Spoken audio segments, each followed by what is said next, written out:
My guest today is Dr. Mary Sanders. Mary, you are a chiropractor, medical intuitive, and host of the Energy Medicine podcast.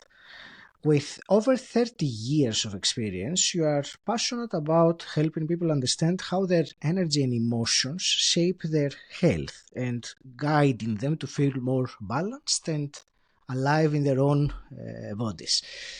Mary, welcome to the show. It's a real pleasure to speak with you. Thank you for having me. Sincerely, it's my honor to be here with you to have a heartfelt conversation and to support your listeners as well. Thank you. I'm looking forward to exploring with you energy medicine, understanding the body wisdom, and by that I will say specifically the chakras, which you teach also. So we'll go into that. What I would like to start, because I already said the energy medicine. So for someone listening right now who are not that familiar, or perhaps they're even new to energy medicine, how would you describe what it is exactly? Sure. I appreciate you asking this question because it's really nice to be able to establish a foundation in which all of us operate from so that we can extrapolate the information that's necessary for us as individuals. And my definition of energy medicine is essentially any modality that will alter or support the biofield that surrounds us. Now, let me define what biofield is. It is invisible to the naked eye. Many people believe that this is something that is a modern current trend or something that's new agey. And energy medicine has been with us for years upon years. It is nothing new, and it takes on many different definitions depending upon the culture or the background in which a person is from. But science is now proving that we have an invisible fluid field that is it is responsive to the environment in which surrounds us. So imagine, Aji, around you, there is a container, let's say a 18-inch to 3-foot container that surrounds the front side of your body, the back side of the body, the sides and above and below. And there are molecules and electrons that are constantly in motion that are surrounding to the physical environment, thus affecting the physical body. And that's the premise of energy medicine. That's great. It's great to start with something like as having something fundamental there. And I would like to straight away move and connect what you just described with the chakras, which I read you call them the hidden path to body wisdom. So let's start with that. Why do you call them the hidden path to body wisdom? Mhm. So, the chakra systems, for those of you that may not be familiar, they are energy centers that reside within the physical body that correspond to various nerve plexuses. And that's just a fancy way of saying that within our body, we have nerves that come together that create highways, and they branch together and they branch off to the physical body and they control the functionality of the body. And as I mentioned, energy medicine talks about the biofield, the invisible field that surrounds our physical body. We are always assessing the information within our physical body, and we respond into our environment based upon these energy centers known as chakras. Now, chakras is a derivative of a Sanskrit word that just means wheel. So essentially, these energy centers are a vortex, a wheel of energy that responds to the environment. And then you assimilate that information within your physical body. And then the third responsibility of the chakra system is to express our life force energy back out into the universe or into the field. So the chakra system is 3 steps. Number one, it assimilates, receives the information, interprets the information. Number two, number three, it allows you to express your essence. So that's constantly going on, whether you're conscious of it or not, is one thing, but that's constantly going on. You are modulating your energy centers as a direct result as to what is happening in the people, places, things that surround you every single day. And as I mentioned, the energy centers or the wheels of energy are connected to the nervous system, right? So we know that the plexus of nerves is carrying the information that you receive from the environment and creates a change within the endocrine system. And the endocrine glands, I'm not going to bore you with the anatomy 101, but the bottom line is that the endocrine glands are responsible for producing hormones. And hormones, as we all know, changes the chemistry within our physical body, and it goes up into the brain, the emotions. It stimulates the emotions and neuropeptides within the brain so that you then have a coherent response to your environment. So I say that the chakra system is the hidden pathway because this happens on a subconscious level, Mhm. energetic level. We can't necessarily diagnose it or trace its path, but it's happening within the internal system at all times in a result of responding to your environment. Thank you for that. Can I really oversimplify something of what you said? Because I will say it in my own words that, Please. and of course, that is one aspect of the chakras, but not all three that you mentioned. But let's discuss about this particular one. The way I will oversimplify is that between the environment you called it, I will, let's say, I will use an example of an external stimulus. I suppose that is part of what you mean, the environment.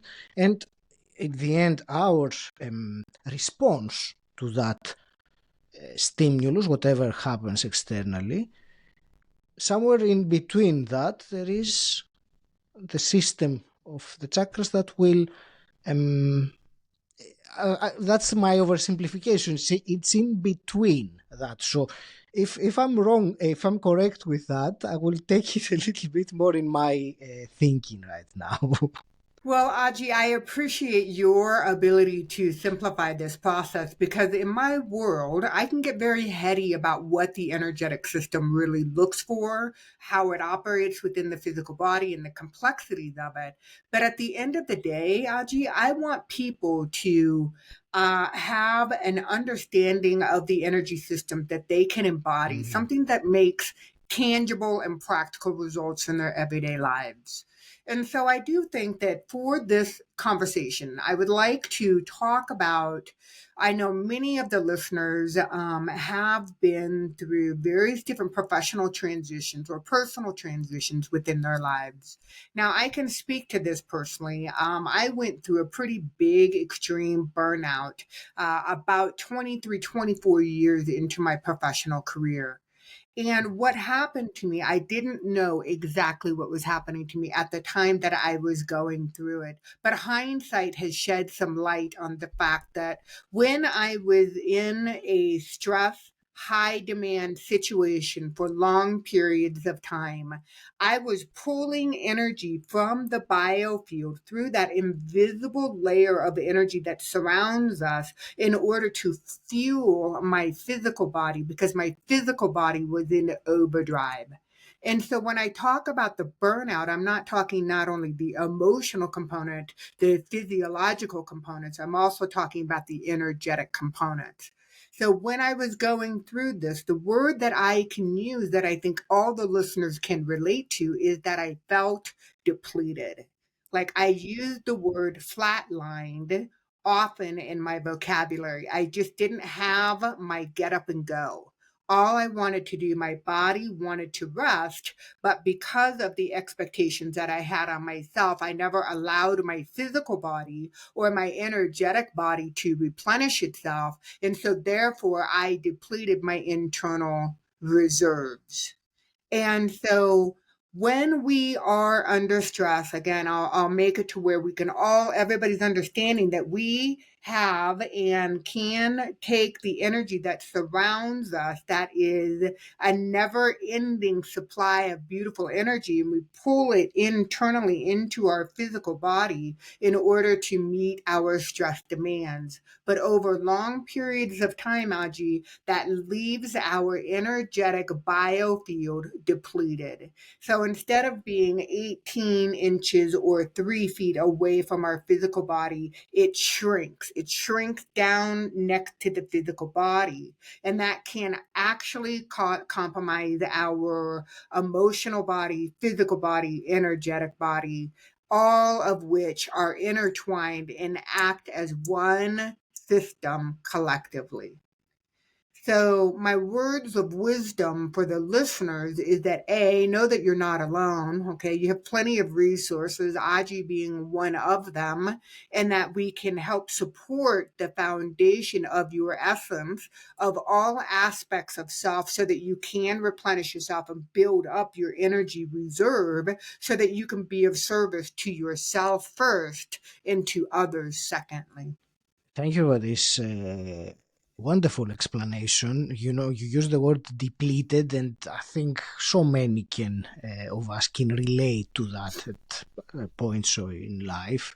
The word exhausted also came to my mind, or perhaps emotionally exhausted, not necessarily physically exhausted, or perhaps both.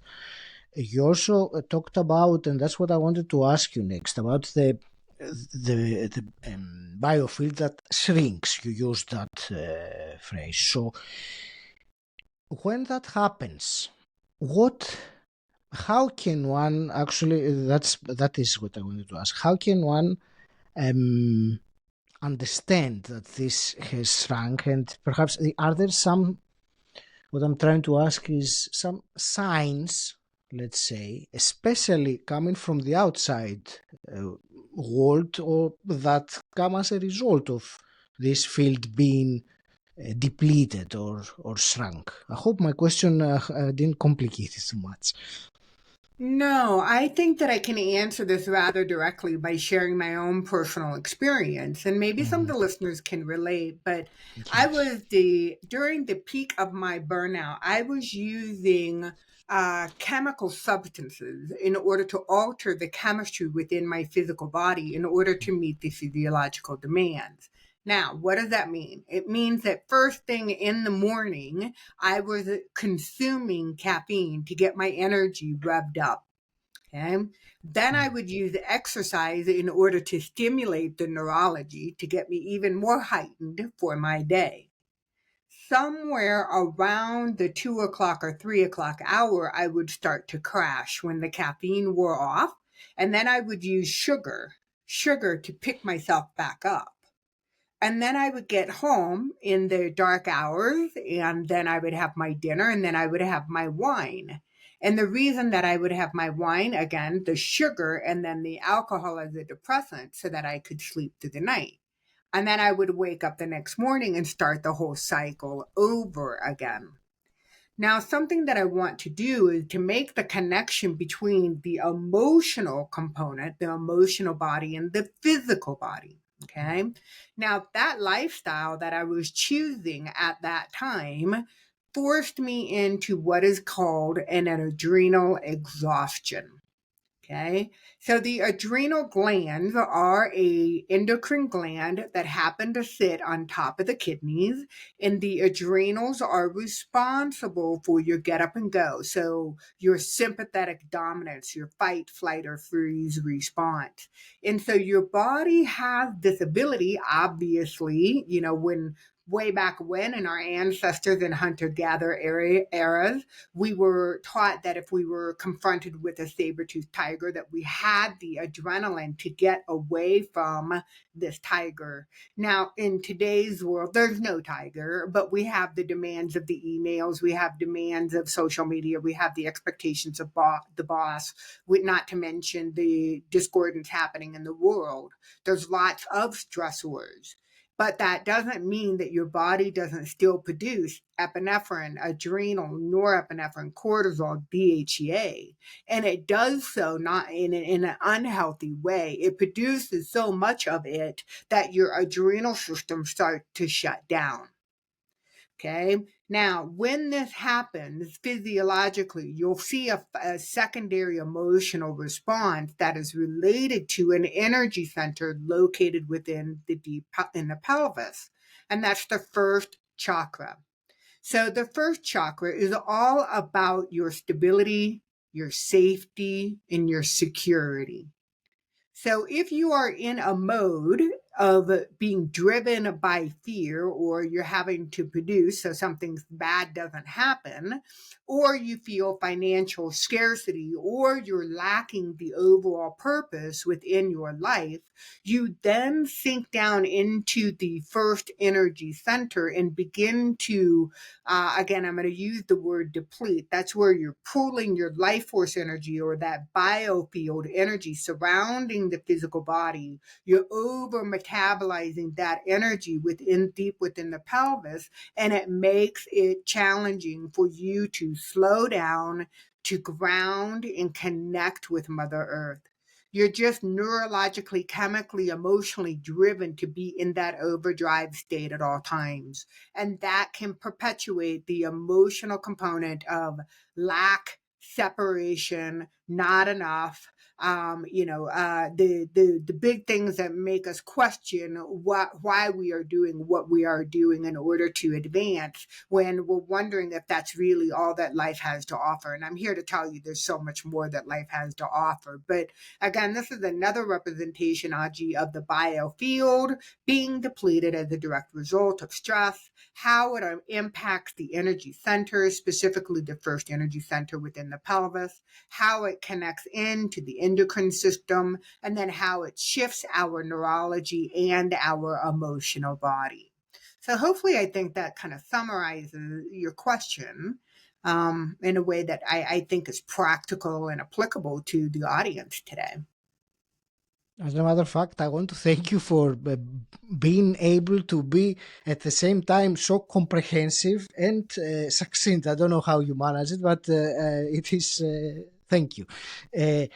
I will move because you mentioned grounding.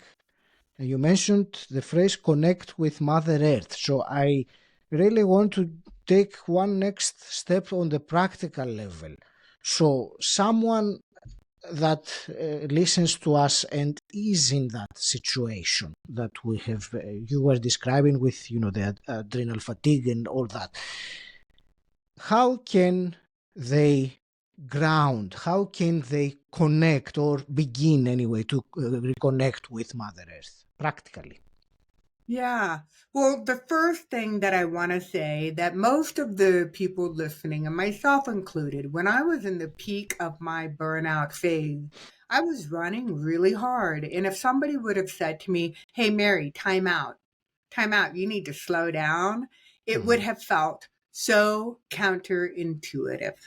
Okay. Mm. So the suggestions that I'm going to make today, Aji, to you and to the listeners, is to take a time out. So what does that mean? It means, can you connect with your breath? Can you become more aware of the inhalation and the capacity of your breath? Like, how does it feel? Does your breath feel satisfying, nurturing, supportive, or does it feel shallow and rapid and short and unsatisfying? So once you can physiologically connect to the body and ask the body how it feels, the body will tell you, "Hey, I'm tired," and "B, I'm really under resourced." And so once you realize that you're under resourced, please know and trust that the frequency, which is measurable, everybody, the frequency that the earth emulates, that Schumann's resonance, that 7.83 hertz that is available to us, is sustainable. It's available to us 24/7, 365 a year.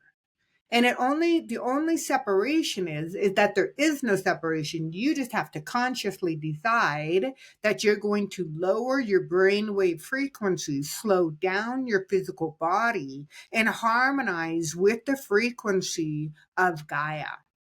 Now, science, there's tons of research out there, Algie, as to the physiological benefits of everything from reducing anxiety to reducing inflammation that happens within the physical body, just as a direct response to connecting with the earth's frequency.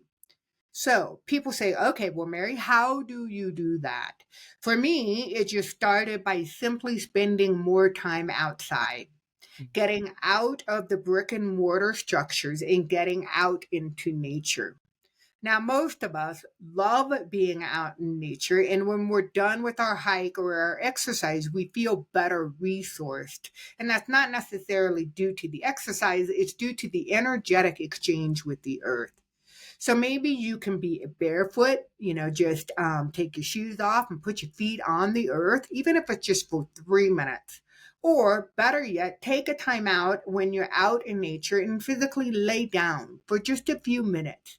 Allow Mother Earth to hold you, to caress you, to nurture you, to support you, because that's her job. That's what she wants to do. She's ready, willing, and able to receive any discordant energy that you may be carrying around, and she will take that energy and supply you with a fresh demand of something that's more nutrient dense so that you can supply your body with good stuff.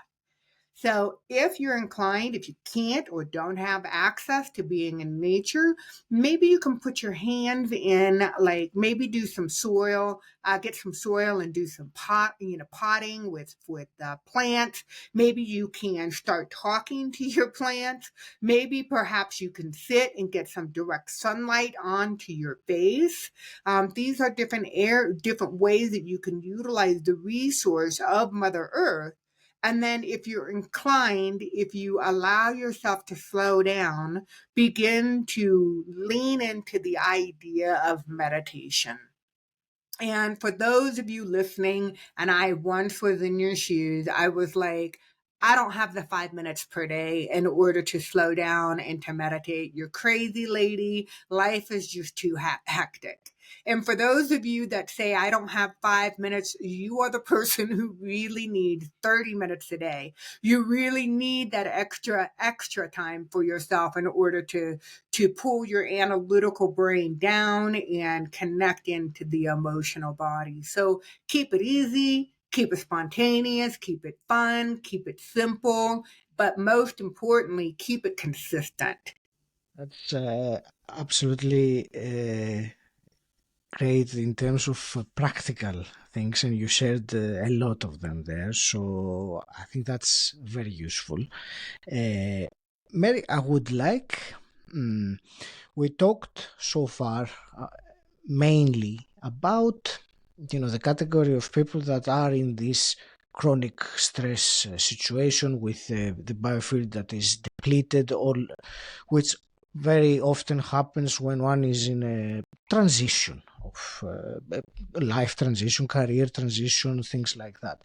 I would also like to talk about someone else that might not be in such a state, of chronic stress and like that. However, they feel, despite what they have achieved in their life, they feel some kind of internal disconnect, perhaps. I'm using that word because often people can't describe what it is, but they know that there's something missing inside, despite, having ticked all the boxes that constitute success, or they expected to anyway. Tell us about what difference is there in the biofield, and whether that is also a way of perhaps utilizing it to get some clarity on what they could do, or clarity. I think I will leave it to that. Clarity is a very precise word in what I I'd love to answer this question by first sharing my own personal experience because, yet, once again, I have been through this personally. In the peak of my burnout, my husband convinced me to sell my practices and move to the other side of the world. And literally, it happened over a probably about a 45-day period. And it felt like overnight. I woke up and I was literally on the other side of the world. I woke up in Ho Chi Minh City, Vietnam. And it was during that time that I went through a very big identity crisis. It was kind of an existential crisis, if you will. I didn't know who I was, what I stood for, and really what was my purpose. And so when you say something felt like it was missing, like I was like, Mm, how am I supposed to show up in this world? In my essence, really was what my question was. And so, because my biofield was so depleted, and because there was discordance within my first energy center, the first tool that I leaned into was my yoga practice. So I spent a lot of recuperative regeneration time, a lot of time on my mat with the intention of healing myself. And mm, it took a long while. And because of my wiring and my conditioning, I was pretty impatient. Literally a year passed and I was like, what am I doing? How am I supposed to show up in the world? 2 years passed and I'm like, seriously, I need a sign because I need to get moving again. So it was at that time that I kept asking and praying for the answers, like asking for this guidance. And that's what then opened up the doors for me to study positive psychology. Now, that was not the end destination, that was a stepping stone, another direction guiding me into the alignment of my true north, or the alignment with the purpose, the highest potential that I have on this physical planet. And that took time. So the best way that I can describe this, Aji, is that I invite you and all the listeners to take the time to fill yourself up. So, you know how when you feel confident, you feel energized, you feel healthy, and you feel more full of yourself. And many times people think that being full of yourself has a negative connotation. But in this situation, I'm inviting everybody to fill themselves up with their essence. And through meditation, mindful movement, and guided breath work, you literally can begin to inflate your biofield again so that you can electromagnetically attract what it is that you desire. It's a necessary start post burnout, during that transitional phase of trying to figure it out, what it all means and how you're going to show up again, is to resource yourself again so that you can be full of your essence. thank you. Let me get your quick wisdom on one more question that I have written here, which I think again it is relevant to many listening, and that's highly sensitive people. Let's call them in this way. How can they protect their energy without shutting down? Either emotionally or even socially. Yes, highly sensitive people, HSP is what it's called in my world. Um, You are the kind of people that feel more introverted than extroverted.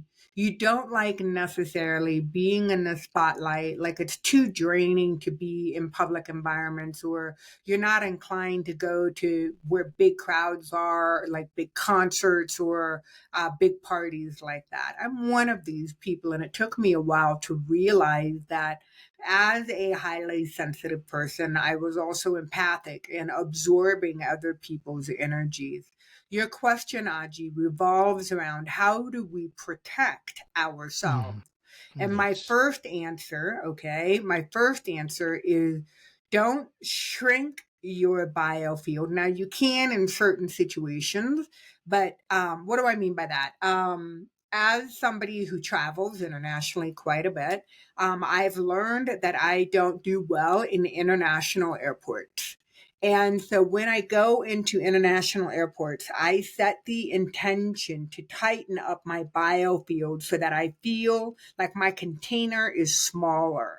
Like I want to become invisible. I want to be small because I don't want to pick up all the energy that's exuding off of people in this transitory place, the airport.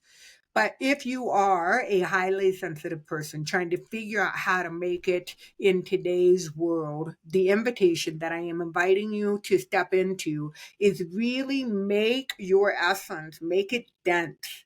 So, what I mean by that is really know what your original essence feels like and capture that density in that invisible field that surrounds you, and your cocoon will become less permeable to other people's energies. Thank you. That's fascinating. um, Before I start wrapping things up, and this has been really very insightful, and you also gave, and we are all grateful, many practical things, which is always the intention I have in the podcast, not give theory. So before we start wrapping up, where would you like to direct the listener to learn more about you and your work? Sure. I appreciate you asking. And listeners, I just want to say that my website is a living, breathing organism of its own. So if you go to www.drmarysanders.com, which is essentially just my name, drmarysanders.com, and there you will have access to all my upcoming workshops, my one-on-one services, my podcast, all the offerings that I have. They're all located on that website. And I also want to let the listeners know that there is an opportunity. If you're listening today and you're like, hey, I kind of resonate with what this lady's saying, but I don't know as a practitioner if I really need her services or if I'm a good match for her. That's why I have a discovery call where we can connect free of charge to get to know one another, because I believe that everybody should be interviewing their practitioners and those people that they consider to be a resource, and it should be a good match. And again, if I'm not that person, then I'm going to guide you to people. Aji is one of them. There are a variety of different practitioners that can meet you with where you are today, so that you have the necessary tools and resources to be the best version of yourself. Excellent. And let me also ask two quick questions that I always ask my guests. And the Yes. first one is, what does personal development mean to you? I don't know if I've ever truly defined personal development, but for me, it's healing. It's healing on the multiple layers that we have access to. It's an ongoing process. And I hope that, until the day that my energy decides to leave my physical body, I hope I continue to utilize self healing tools and personal development. And hypothetically, if you could go back in time and meet your 18-year-old self, what's one piece of advice you would give her? Mm. At 18, I would have advised myself to step in to disconnect from the conditioned responses of the family and step into my own belief systems. If only we could do that. Now I can relate very much to what you just said. I want to thank you so much for this wonderful conversation today, Mary. I really appreciated it. I want to wish you all the very best with everything you do. I will leave it to you for your parting words and perhaps a final message to the listener. Yes, I just want to express gratitude. In the state of gratitude, it allows us to open our heart and enter into a magnetic field in order to attract that more of what it is that we desire. So I'm very grateful for you, Aji. I'm very grateful for all the listeners. It's been my honor to be able to share space with you today. I know time is precious, and I just want to say thank you. So I'll share with you my favorite mantra, and that's something that I carry with me throughout every day. And it's just three simple words.